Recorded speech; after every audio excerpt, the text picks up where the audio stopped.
Hey guys, and welcome back to another video. And in this video, we'll be doing a care guide on some guppy fish. Make sure you guys like and subscribe. But first off, we'll be talking about their diet.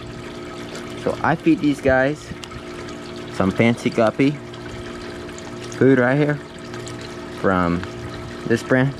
It's a really good brand. I use this brand for cichlid food and stuff, but just semi-floating, so they do sink a little bit, but that's good for this pond because I have neon tetras in here, which are, you guys will see them later in the underwater footage. But yeah, so I just feed these guys tropical flicks they can eat, bloodworms, brine shrimp, all of those guys they can eat. But yeah, and then tank size, it realistically that doesn't really matter. I mean, obviously minimum 3. If you want, you could just do a male tank like me. I just have 3 males. You could just have 3 males and a 5 gallon if you really wanted to, but minimum tank size though is a 10 gallon for these guys, unless you're gonna do a male only setup. But if you want to have females and stuff, I would recommend a 10 to 20 gallon because they do breed a lot. Like, I had these guys before and they had a bunch of babies, and they breed really easy. These are the easiest fish to breed. They're live bears, so they come out live, so you don't have to incubate their eggs and stuff. But yeah, really easy fish, beginner fish. But I would recommend, because these guys do have loads of diseases sometimes, but these guys, when I got them, they're pretty healthy. Like, they've been active. They always been active. Right when I first put them in here, they were eating from the goldfish already. Like, they're so active. They're little healthy dudes. My guys are just males. I am gonna get females here soon, but as you can tell, the males sometimes chase each other around. But this big enough pond, there's not really a lot of aggression, but males can get a little bit of aggression. So temperatures around 72 Fahrenheit to 82. This is a pond. It's summertime. It's 100 degrees right now. Pond temp maybe feels 70-ish. I say 70-ish. I don't have a thermometer on out here right now, but I wouldn't recommend these guys in a pond realistically, unless you're in tropical temps.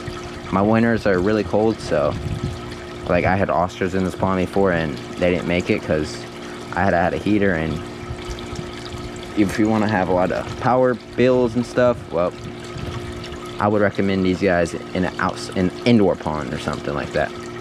These guys are just out here for summertime. Wintertime, I will be probably putting them in a tank inside, but yeah, look at them all coming up here. There's a bunch of different kinds. You can get albino, you can get a bunch of them. A bunch of different tail types. These ones are really colorful. The ones I had before, they weren't really that colorful, but these guys are really colorful. And the males and females, the females don't have much color. So if you want to breed them, females aren't as colorful as these guys. They don't have like the long back fins and stuff. So if you guys want to breed them, I would recommend a 10-20 gallon though, if you want to breed them. I bred them in the 5 gallon. If you just do like 2 males, 1 female, you can also do that. But where you talk about food types, we already talked about breeding. Let's talk about tank mates. Tank mates, they're really easy, not aggressive. I mean, they're living with goldfish. They probably shouldn't be. I wouldn't recommend keeping them with goldfish unless you have a big enough pond and the goldfish are that size. Unlike my bigger goldfish over in that pond, they would probably eat them. So unless you keep them with smaller fish, because if you have an Oscar like me, oh, they're getting smoked. But yep, peaceful. Keep them with other peaceful small fish like neon tetras, cordial catfish, or harmless invertebrates like snails, mystery snails, nitrate snails, all those. I'm doing fin-nipped fish like tiger barbs,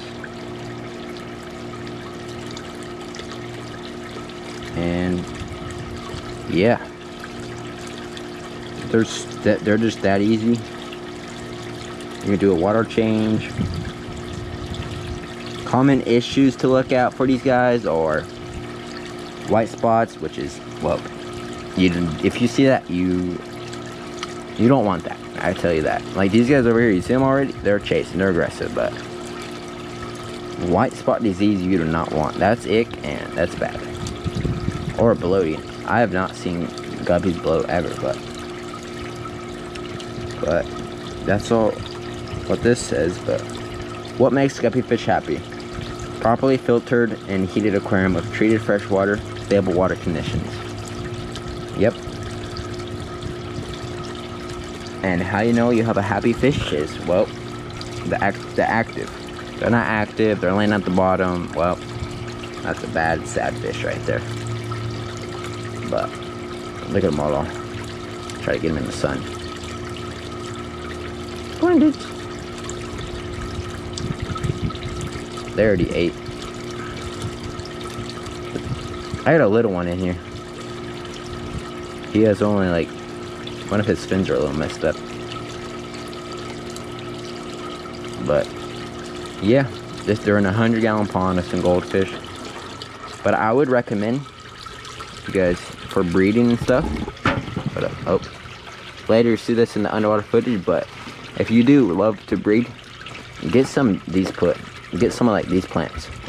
Bushy plants, best places for the fry to hide, females to hide. Or the goldfish just came out. And helps with male aggression too. But that's where the neon tetras like to hide.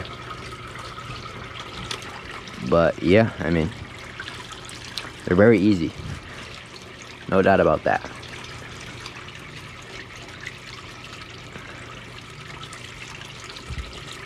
But yeah, now I'll go show you guys some underwater footage. Hope you guys enjoy.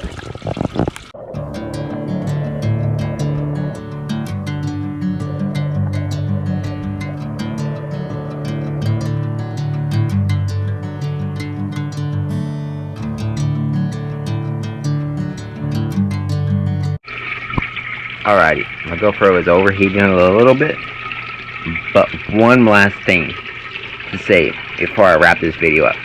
These guys are a topwater fish, so if you see them at top, that doesn't mean their tank is low on oxygen. They just are a topwater fish, so they hang out on top of the water. So pretty much any of your bottom dwellers can live with them. Don't get like the big old catfish, but yeah, topwater fish. There we go. And that's the little dude with the messed up fin. Right there with the neon tetra. But thanks for watching. I'll see you guys in another video.